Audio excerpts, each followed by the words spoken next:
नमस्कार मित्र आणि मैत्रिणींनो, मी मोहिनी जानकर. आपल्या चॅनलमध्ये तुम्हा सगळ्यांचं मनपूर्वक स्वागत आहे. प्रथम बाळूमामाच्या नावानं चांग भलं. आजकालच्या धावपळीच्या जगात मनुष्य जगायचं कसं हेच विसरून गेला आहे. आजकाल डिप्रेशन एवढं वाढलं आहे की तो स्वतःसाठी जगायचं कसं हा प्रश्न त्याला पडला आहे. आणि त्याला डिप्रेशनमधून काढण्यासाठी भक्ती करणं हाच एक योग्य पर्याय आहे. त्यासाठी आहे पारायण. हे सगळं करणं खूप गरजेचं आहे. देवाची भक्ती करणं, पारायण करणं, सेवा करणं, आपल्याला जेवढं जमल तेवढी सेवा करणं हे खूप गरजेचं आहे. त्यातलाच एक भाग म्हणजे बाळूमामाचा विजय ग्रंथ पारायण. आजचा आपला विषय तोच आहे. बाळूमामा विजय ग्रंथाचं पारायण कसं करायचं हे आपण पाहणार आहोत. सर्वप्रथम हा चॅनल सुरू करण्यामागचा माझा मुख्य हेतू होता की बाळूमामाचा आणि स्वामींची सेवा, स्वामींची भक्ती, बाळूमामांची भक्ती लोकांपर्यंत पोहोचवणं हा माझा मेन मुख्य हेतू होता. लोकांच्या घराघरात स्वामींना आणि बाळूमामांना पोहोचवणं हा माझा मुख्य हेतू आहे.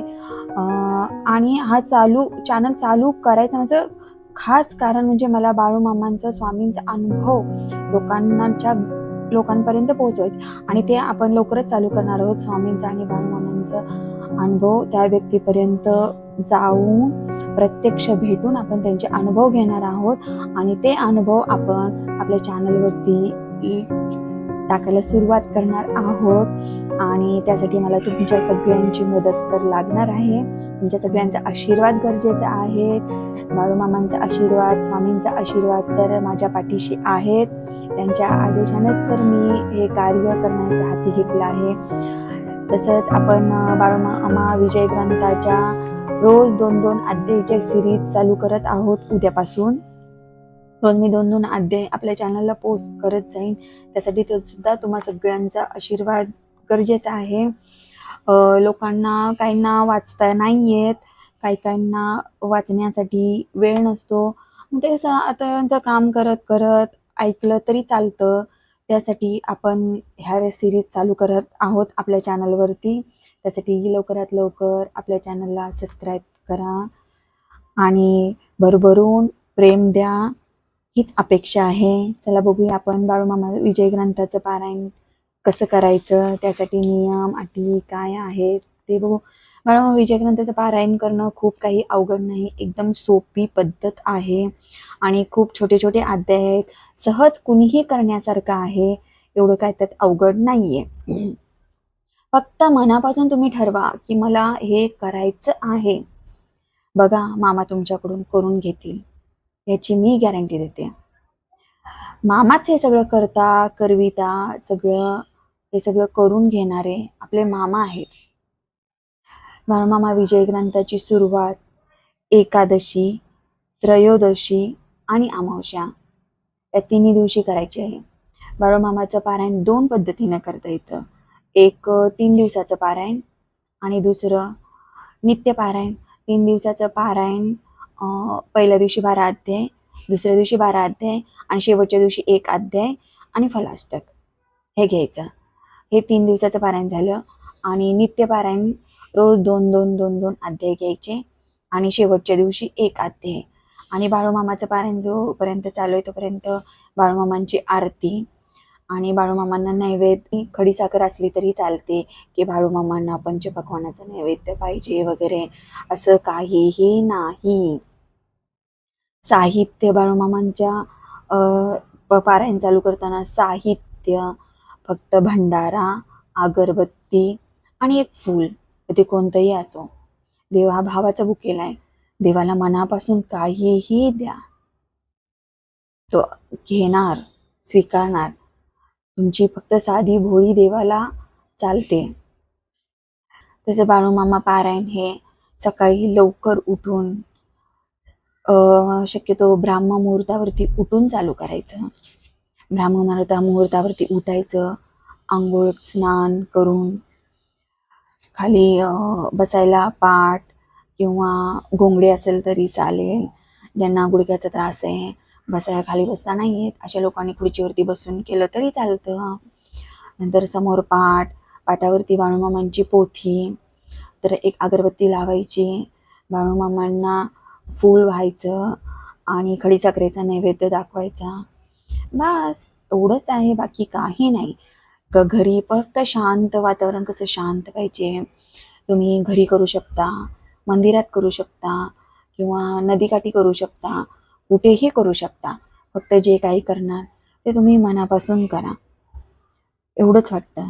आणि पथ्य असं काही नाही, वाईट बोलायचं नाही, आपल्यामुळे कोणाला त्रास होणार नाही, शिवीगाळी करायची नाही. ह्या सगळ्या नॉर्मल गोष्टी आहेत. बाळूमामांचं एकच आहे की आपल्या भक्तांमुळे कोणाला त्रास होऊ नये आणि आपण पण हे सगळ्या गोष्टी टाळल्या पाहिजेत. त्यामुळं आपल्या हातून जेवढं चांगलं काम करता येईल तेवढं आपण काम करायचं. पारायण काळात मन स्वच्छ ठेवायचं आणि जेवढं आपल्याला सेवा करता येईल तेवढी आपण करायची. एवढीच तर आहे बाळूमामांची इच्छा. बाकी असं आणि ज्या दिवशी आपण समाप्तीच्या दिवशी प्रसाद करणार तो आपल्या घरातील लोकांनी आणि आजूबाजूच्या 2 घरात खडीसाखर दिली. बस एवढंच करायचं आहे. करून बघा पारायणाचे अनुभव खूप आहेत. तुम्ही करून बघा. मला पण बाळूमामांचे अनुभव खूप आहेत. एक दिवशी मी माझे स्वतःचे अनुभव नक्की तुम्हाला सांगेन. आणि आपण ते सिरीज लवकर चालू करतोय. माझा अनुभव म्हणजे आम्ही गेल्या वर्षी जानेवारीपासून आम्ही अमावस्या चालू केलेल्या. आम्ही गेल्या वर्षी जानेवारीपासून अमावस्या चालू केलेत बाळूमामांच्या. आता डिसेंबर, आता 1 वर्ष झालं आमच्या अमावस्या चालू आहेत. आणि आल्या आधीमध्ये अडचणी आल्या, पण बाळूमामांनी त्या आमच्याकडून करून घेतल्या. या अमावस्याचा, प्रत्येक अमावस्येला जाण्याचा खूप खूप अनुभव आहेत. तुम्ही पण सगळे जमल तसं अमावस्येला जात जावा. हां ठीक आहे, जरी अमावस्या आपली चुकली तरी आधीमध्ये जाऊन या, आदमापूरला जाऊन या. आदमापूरला जाणं, बाळूमामांचा भंडारा कपाळी लावणं, बाळूमामांना डोळे भरून पाहणं हे कुणाच्याही नशिबात नाही. बाळूमामांनी स्वतः तिथं बोलवल्याशिवाय तिथपर्यंत आपण जात नाही. हा अनुभव आहे, हे सत्य आहे. आणि शक्यतो खरंच बाळूमामांच्या त्या आदमापूर या स्वर्गात तुम्ही जा. मेतके ठिकाणी बाळूमामांनी स्वतः रोवलेला खांब आहे, तिथे जाऊन दर्शन घ्या. बघा तुमच्या मागचं सगळं निघून जाईल. ह्याची गॅरंटी मी देते. बाळूमामापर्यंत जा. बाळूमामांच्या समोर बोलून तुम्ही अंतःकरणापासून बोला. बघा तुमचे हात मामांपर्यंत पोहोचल्याशिवाय राहणार नाही. हा माझा अनुभव आहे आणि माझी तुम्हाला विनंती आहे, हे पारायण तुम्ही करून बघा. तुम्हाला नक्कीच चांगले अनुभव येतील आणि तुम्हाला अनुभव आलेले मला पाठवा. आपण ते लोकांपर्यंत आपल्या चॅनलमार्फत पोहोचवू. हे काम आपण करणार आहे, ते काम मी हाती घेतलं आहे आणि मी ते लवकरच सुरुवात करत आहे. आता इलेक्शनमुळे मी बिझी आहे आणि त्याच्यामुळं सध्या मला टाईम नाही, म्हणून मी थांबली आहे. इलेक्शन झाले की आपण नक्कीच त्या सिरीज चालू करतोय आणि उद्यापासून आपण रोज बाळूमामाचे 2 अध्याय आपण चालू करतोय.